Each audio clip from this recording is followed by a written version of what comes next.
start. Okay, but we got the basics there. Okay.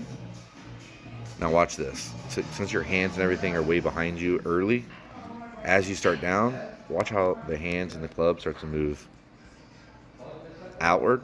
See that? And that was kind of what's leading to you stopping, standing up, and like trying to pull the arms in. But that's why some of those shots where you're shanking, that's the basic start of it. Yeah, if that makes sense, right? Because if you go in and then you go out too far, now the club's outside the ball. And basically what you do is you bring your weight back and you pull the club across the ball. And sometimes you hit it way in here, and sometimes you find the face, and sometimes you find the ground. Okay?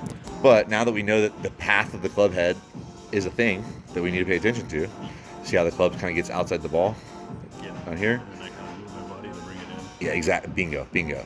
Right? So essentially the whole downswing is you're kind of just mitigating the bad backswing.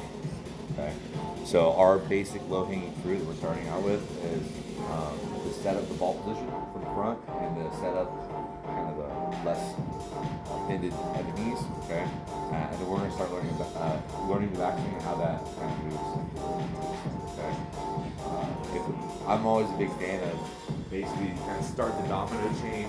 You start the domino chain decent, the reactions later on are better. This is a very, very hard way to play golf.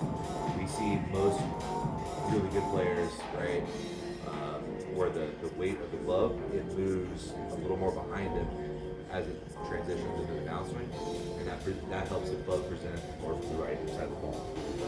Okay? All right, cool. Okay.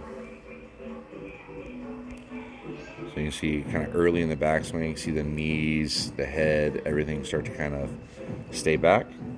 Okay. And now as you come down, notice how all of your weight kind of stays middle or even a little bit back on your back foot, and there's almost no movement toward the target. You can kind of see how that would sort of present the club back here more often than not, unless you start changing stuff. Okay. So then you kind of get forward just a little bit late, but you can see how it's still kind of back. Okay. What I love is just how you're doing your arms. You're doing your arms so good. Most people have just a lot of issue with kind of maintaining their arm width. Okay. So we're going to learn how to kind of just be a little more stable with our turn in the backswing, and then how to start kind of shifting the weight forward. Okay. Those are going to be our general kind